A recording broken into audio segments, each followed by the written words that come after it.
Hi, boys and girls. So we are reading chapter 7 of The Littles, and I hope that you have been enjoying hearing this story.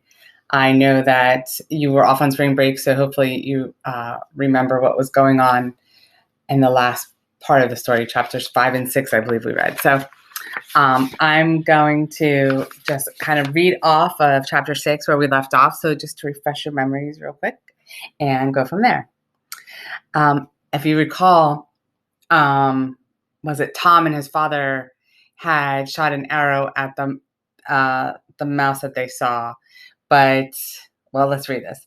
Mr. Little stood his ground in the middle of the ceiling space, 4 feet away from the oncoming mouse. In one hand, he held a sword at arm's length, pointed it at the mouse. In the other, he held the burning match high over his head like a torch. Then he lowered the match torch and pointed it at the mouse. Suddenly, the mouse turned and limped away. So he had been shot by Tom with the arrow, and instead of coming after them and fighting them, the mouse limped away. So safe and sound. Chapter 7. Mr. Little and Tom were not the only Littles who fought with mice that day. Uncle Pete and Lucy had a narrow escape in the cellar. Ooh, what do you think that means? Narrow escape. Think about that for a minute. They had been burning trash at the hot water heater when 2 mice trapped them. Uncle Pete and Lucy were under the water tank next to the burner, and there was no safe way out. But we know, because in the beginning it said that Uncle Pete and Lucy had a narrow escape. So escape means that they got away. Narrow means just maybe by a hair that they got away, that they were lucky to get away. So I wonder, we know that they got away, but I wonder how. At first, Uncle Pete tried to fight them off with his bow and arrows, but the old bow string broke with the first shot, and he missed. Luckily, Uncle Pete had made 2 torches from burnt matches he found near the heater. He had wrapped rags around the ends of the matchsticks. Then he dipped them in a puddle of oil near the furnace. So oil and fire lights up. When the bowstring broke, Uncle Pete lit the torches. He and Lucy waved them at the mice and frightened them away. Back in the safety of their rooms, Uncle Pete made a new bowstring. He waxed it carefully and strung it on a bow. Someone's going to get hurt if this keeps up, said Mrs. Little. When are the Newcombs going to help us? Probably never, said Uncle Pete. Tom has a plan, said Mr. Little. It's a good plan, and I think it will work. Tell your idea, Tom. Well, said Tom, those Newcombs never see the mice, so they don't bother to set traps, right? Tom's mother nodded. Suppose we show them a mouse. Then they'll know, right? How do we do that? Said Uncle Pete. We don't have any mice. Your mouse got away and my bowstring broke. We don't want them to see a dead mouse anyway, said Mr. Little. Then what on earth is the boy talking about, said Uncle Pete. Get to the point. Suppose I dress up like a mouse, said Tom. I could run across the kitchen floor right in front of Mrs. Newcomb. Remember, they're about the same size as a mouse, if not smaller. Good heavens, said Uncle Pete. Is the woman not so bright? Couldn't she tell a fake mouse from a real one? If the fake mouse went fast enough, said Mrs. Little, she might not think it was real. There's only one thing wrong with Tom's plan, said Mr. Little. I'll do the mouse running. As head of the family, it's my job. But, Dad, you're too big, said Tom. I'm just the right size. It won't look right if you do it. Oh, dear, said Mrs. Little. Do you think so? The boy's right, said Uncle Pete. If we're going to use this plan, let's do it. He's the perfect size for the job. It was decided.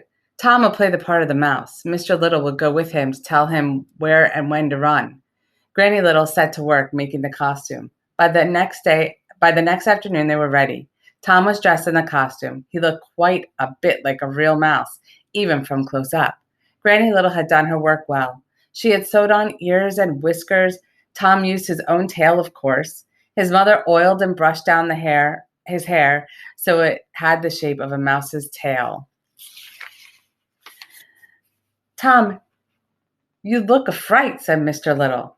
Uncle Pete came into the room. Mrs. Newcomb's in the kitchen right now, he said. It's time you got moving. Just a minute, said Granny Little. She was on her knees making some last-minute changes. It's too loose around the ankles. You don't want him to trip, do you? Lucy stood behind her mother, sneaking looks at Tom. Mother, doesn't he look awful? She said. I want to see myself in the mirror, said Tom. Hold still, said Granny Little. She worked for a moment longer. There. She stood up and looked at her work. Granny, it's wonderful, said Mrs. Little. It's awful, said Lucy. The family followed Tom as he squeaked and galloped on all fours over to the mirror. Tom, said Mr. Little, this is not a joke. I want you to remember that. I'm practicing, said Tom. The boy is high-spirited, that's all, said Uncle Pete. I was that way myself when I was his age. Mr. Little had to pull his son away from the mirror. Come, Tom, he said. We're wasting time. Mrs. Newcomb may not be in the kitchen for long. All the Littles went with Mr. Little and Tom down the passageway as far as the tin can elevator. Mrs. Little tried to kiss Tom, but the mouse costume covered his head. Instead, she pulled his tail gently. Be careful, Tom. Do just as your father tells you, she said. He'll be all right, said Mr. Little. He knows what to do. We've gone over it and over it. What's all the fuss, said Uncle Pete. They'll be back shortly. Mr. Little and Tom climbed into the tin can. They had rigged up the tin can elevator from an old soup can and bits of string tied together. The elevator dropped slowly out of sight. It's the first time any of the big people had ever seen any of us, said Mrs. Little. And the only real part of Tom they'll see is his tail. Down in the kitchen, Mr. Little hid behind a wastebasket. He got ready to give Tom the signal. The tiny man held up his hand, waiting for the right moment. If Mrs. Newcomb was too close, she might step on Tom, but if she weren't facing the right way, she might not see Tom run across the floor. Mr. Little waited. Tom watched his father carefully. Mrs. Newcomb turned toward the wastebasket where Mr. Little was hiding. Mr. Little's hand dropped. Just then, Mrs. Newcomb started walking. No, Tom, wait, whispered Mr. Little. Too late. Tom was skittering across the kitchen floor just in time to run between Mrs. Newcomb's feet. Mr. Little closed his eyes. Yee! Shouted Mrs. Newcomb. A mouse! Oh my goodness, I gotta show you this picture. Oh, there we go. So there he is between her feet. Mr. Little opened his eyes. Tom was safe under the radiator on the other side of the room. Charlie! Shouted Mrs. Newcomb. There's a mouse in the kitchen. Mr. Newcomb came running. This house has mice, said Mrs. Newcomb. One of them almost jumped on me. Take it easy, Liz, said Mr. Newcomb. He got down on his knees and looked around. Charlie, you must get rid of the mice, said Mrs. Newcomb. I won't live in a house with mice. We'll get rid of them, said Mr. Newcomb. The Biggs must have mouse traps around someplace. Just don't get so excited, Liz. It's only a little mouse. Don't get so excited, you say, said Mrs. Newcomb. You should have seen it. It ran straight at me. It might have bitten me. It came so close. You think a mouse would bite you? Said Mr. Newcomb. You can't tell, said Mrs. Newcomb. You can never tell what a wild animal like that will do. Are you afraid of mice? I had a mouse in my classroom, and it was so tiny, and he got into a little drawer, and I just took him outside because he really wasn't bothering anybody. But I don't know. We'll have to see what Mr. and Mrs. Newcomb do now. Do you think they're going to set traps? Or do you think they're going to move? What do you think will happen next? See you soon. Hi, boys and girls. Okay, so now we're at chapter 8. And where we left off was when Tom dressed up as a mouse and Miss Newcomb saw him on her floor and screamed, and because she was so frightened. And she said, I cannot live in a house with a mouse. So her husband, I think he's going to look for traps to see if he can set some traps. But I'm wondering if they're really going to take care of the problem. I wonder what you're thinking about that, because they don't really seem to care about very many things. So we're going to find out what happens now that they saw a mouse in the house and see if they make a plan to get rid of them or if they leave. Okay. And I was thinking before we left, we were talking a lot about character traits. And I was thinking about Tom And I have some character traits in mind when I think about Tom, the little boy. And I also have some character traits in mind when I think about Uncle Pete. Two totally different characters. So I wonder what you think about them. Chapter 8. The Littles were very pleased with the success of Tom's plan. Mr. Little couldn't get over it. I wish you all could have seen Tom, he said. Zip he went, right across the floor. It's a mouse, yelled Mrs. Newcomb. Oh my, it was something to see. He's a little all right, said Uncle Pete. He has that little bravery. I only had a little bravery is right, Uncle Pete, said Tom. I was kind of scared. All the littles laughed except Uncle Pete. Tom Little, you ripped this mouse costume, said Granny Little. She was looking at it under a light. I'm sorry, Granny, said Tom. I was going so fast I couldn't stop. When I got to the other side of the room, I tore it on a nail under the radiator. Oh. I'll fix it, said Granny Little. You can wear it next Halloween. I hate mice, said Lucy. Don't wear that thing ever again, please. Granny, you did a wonderful job on the costume, said Mr. Little, but, well, no one really likes it. Do you know what I mean? No sense in wasting all that good work, said Granny Little. She started sewing. We may need it again. I'm not leaving my room until the mice are gone, said Lucy. They'll be gone in a few days, said Mr. Little. You'll see. Everything is going to be all right now. I say we should give Newcomb a helping hand, said Uncle Pete. He picked up a sword made from one of Mrs. Big's needles. En garde! Uncle Pete limped forward, waving the sword and stabbing in the air. Take that! Take that! Oh, goodness, Uncle Pete. Do put that thing down, said Mrs. Little. I hate to see those weapons around here. She turned to her husband. When can we put them back in the chest? As soon as the mice are gone, said Mr. Little. I figure a few days at the most. In the meantime, I want all of you to watch out for the mouse traps. We don't want any accidents now that our troubles are almost over. Why don't we stay in our rooms for the next few days, said Mrs. Little. Then we'll be safe from the traps and the mice. Uncle Pete didn't think so. We should know what's going on at all times, he said. Bad business sticking your head in the sand like an ostrich. Bad business sticking your head in the sand like an ostrich. Oh, what do you think that means?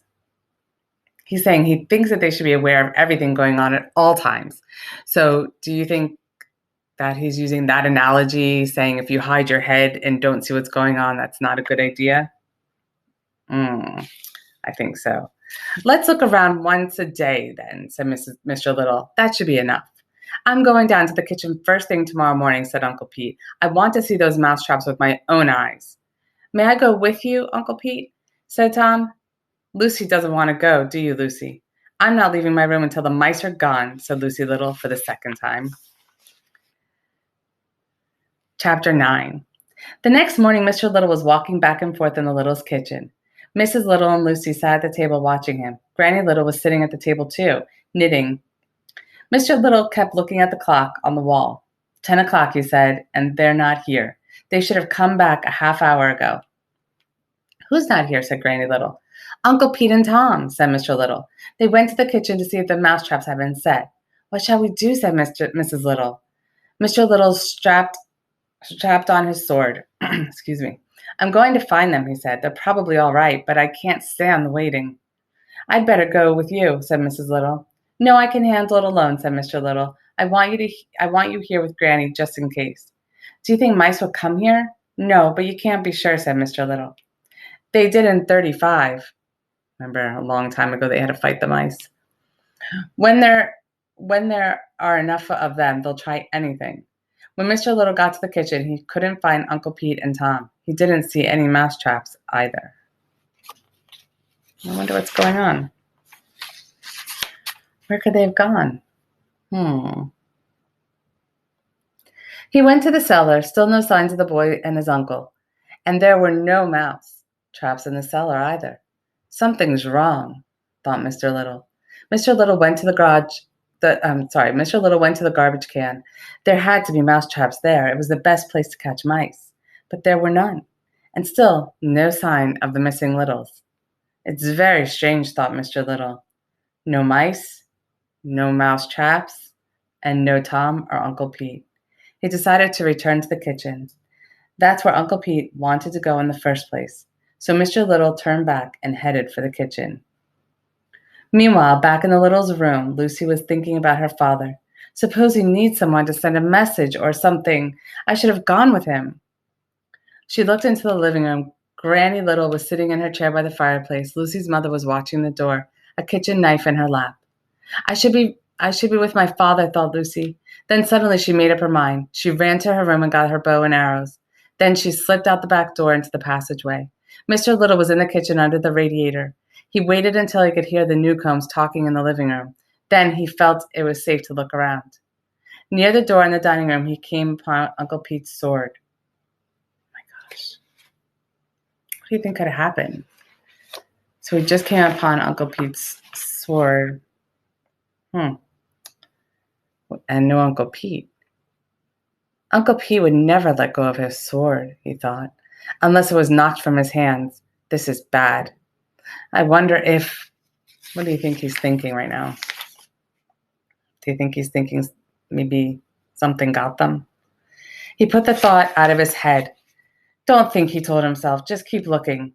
Mr. Little drew his sword. He went into the dining room. He kept close to the wall and walked slowly toward the fireplace. Just as Mr. Little was leaving the kitchen, Lucy got there. She saw her father going into the dining room, sword in hand.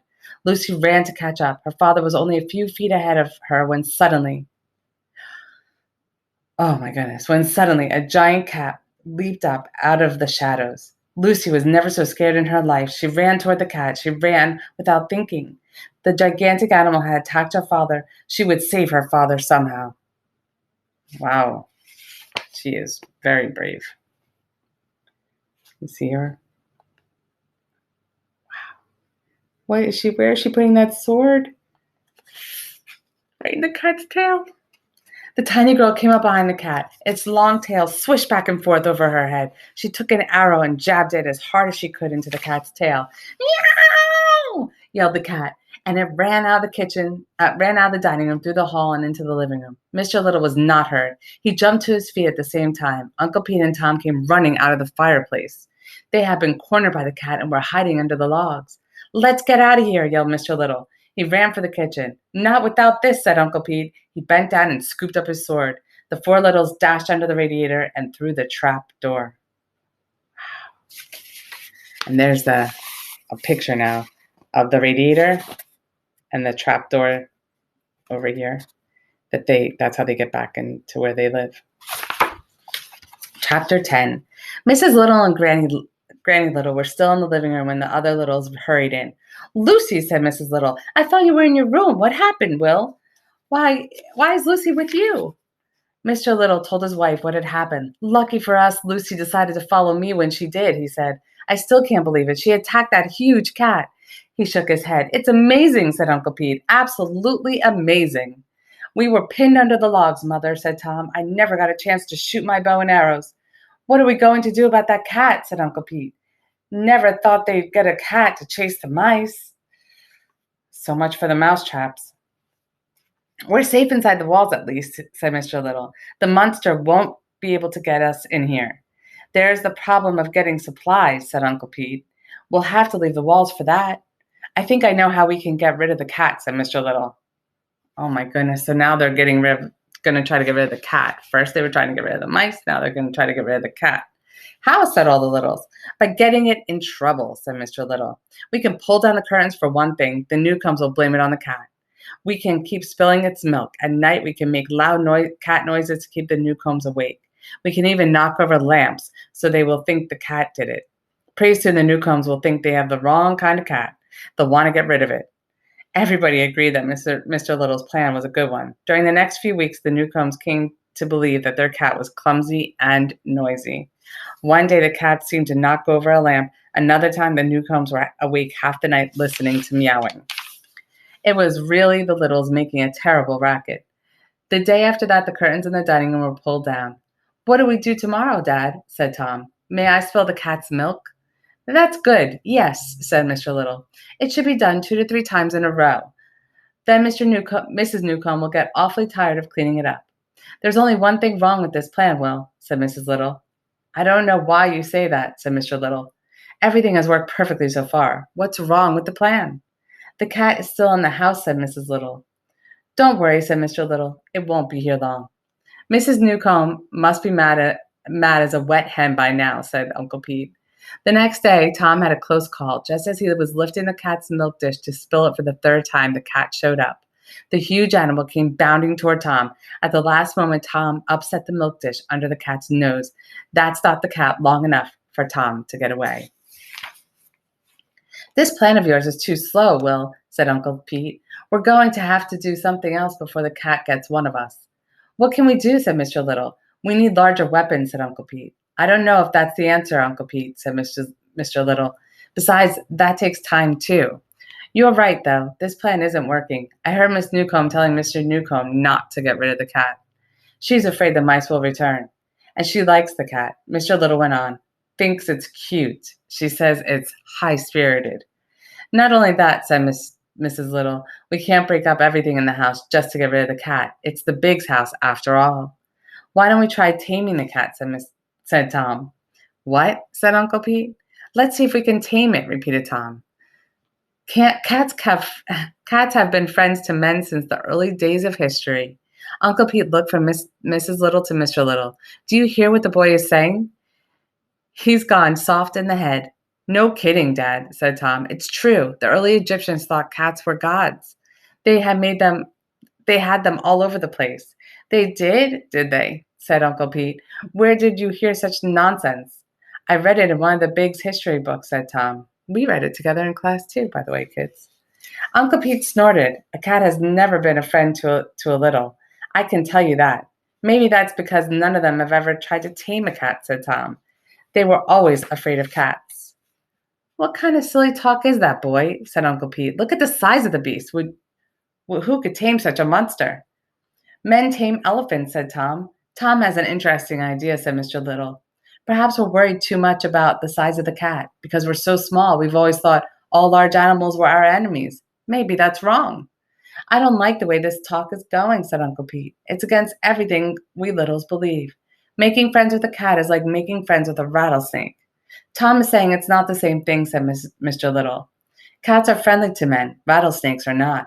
None of the littles spoke. Now we may be little, said Mr. Little, but we are men. Of course we are, said Uncle Pete.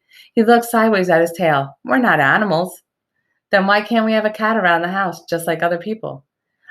Of all the silly ideas, said Uncle Pete. Oh dear, said Mrs. Little. It sounds all right, but I don't know. Why, it's a wonderful idea, said Granny Little. It's so simple. Simple-minded, said Uncle Pete. He means that probably it's not a smart idea. Why didn't someone think of it before, said Granny Little. Because it's a cuckoo idea. That's why, said Uncle Pete. Now see here, Peter Little, said Granny Little. Mind your manners. She stood up. Here, her ball of knitting yarn fell from her lap. It rolled between Mr. Little's feet. I've lived a few more days than you have, and I know a few more things than you do too. Mr. Little picked up the ball of yarn. He tossed it gently in the air a few times. We could start by taming the cat by giving her the ball of yarn. Give her something to play with, said Tom. How about the ball of yarn? Don't you think cats like to play with yarn? As a matter of fact, Granny, they do, said Mr. Little. Will that make her friendly, said Mrs. Little. It might, said Mr. Little. We could roll a ball of yarn at the cat and see what happens. All we have to do is make sure we have room to get away if she doesn't get the idea.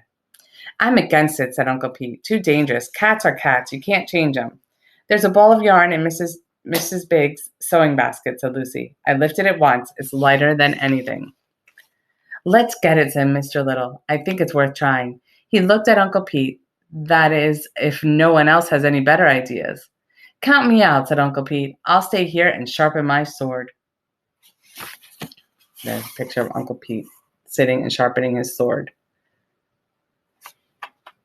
I forget how many of us have cats, but I know quite a few of you have cats in your house. And I've had lots of cats growing up. I wonder if the cat is going to be excited when it sees the ball of yarn, because I know cats like to play with string. So we're going to find out in chapter 11. Hi, boys and girls. Okay, so we know now that the Newcombs did not get rid of the cat. And Mrs. Newcomb actually kind of likes the cat. She thinks that the cat's kind of high-spirited. So Tom comes up with the idea of taming the cat because he remembers reading how men have always tamed cats through time. So we're going to see, they're going to try using a ball of string to get the cat to enjoy being with them and hopefully get the cat to do what they want the cat to do. Chapter 11. This is our last chapter. They found the cat in the cellar. She was sleeping near the stairs. Mr. and Mrs. Little and the children stood by the trapdoor under the stairs. They all held on to the end of the yarn. Mr. Little rolled the yarn toward the cat. The cat opened one eye as the yarn went past her nose. Her paw shot out, right? She was panicked. She batted the ball of yarn. The yarn rolled to a stop in front of the trapdoor. "Oh dear," whispered Mrs. Little. "Will we be able to get through the trapdoor if we have to?" "Don't move," whispered Mr. Little.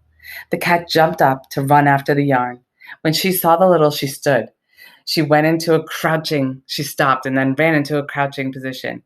Her eyes were hard and her tail began twitching. The cat was getting ready to attack. Suddenly, Tom walked a few steps toward the cat. He held out his hand. "Nice kitty, nice kitty." "Tom, psst, Tom," Mr. Little hissed. "Come back, don't be foolish." "Here, kitty, kitty," said Tom again. You see how vicious the cat looks right now as she sees them. The cat's tail stopped twitching. She cocked her head. That means she went like this. She cocked her head and looked at Tom. "Here, kitty, kitty, kitty," Tom went on. "Come here, girl." "Meow," said the cat. Her eyes softened. "Amazing," said Mr. Little under his breath. Tom took a few more steps. "Nice kitty," he said over and over again. Then the Littles heard a strange noise coming from the cat, a deep, soft, pleasant humming. The cat was purring. That means that he's happy or she's happy. Now Tom was standing next to the cat. He reached up and scratched her gently under the chin. The cat closed her eyes and slowly purred louder and louder. Tom kept talking to her all the while. "It was the talking that did it," said Mr. Little. "The way I figure, the cat didn't know we were people until Tom started talking to her. I guess cats like people to talk to them softly." When the Newcombs left to return to the city, the cat didn't go with them. They thought she had wandered away and got lost. She hadn't. The cat had grown so fond of the Littles she didn't want to leave. For one thing, Tom had taken to riding on the cat's back. The two became great friends. They went everywhere together. Well, yeah. Aw. It's like they have a pet. The day the Newcombs left, the cat found a hiding place and stayed out of sight. Mr. Newcomb looked all over the house. He never found her. "It's just as well," said Mrs. Newcomb. "She wouldn't have much fun in the city." "If she shows up, George Big will take care of her," said Mr. Newcomb. The Big family came back from their vacation to find the cat sleeping next to the cellar stairs. "That cat must have sneaked in somehow," said Mr. Big. "We'll have to get rid of it." Tom Little had other ideas. "Not if I can help it," he said. Tom knew he would be able to think up something to make Mr. Big change his mind, but that is probably another story. So I told you that this book is a series. So do you think the next story is going to be about how Tom gets the cat to stay at the Big's house? I wonder. I hope you liked that story. I wish we could have spent more time digging into it and talking more about it together. But I hope you enjoyed listening to it, and maybe you'll want to pick up the next one, or even go ahead and get this one and reread it again on your own. All right, boys and girls, have a great day. See you soon.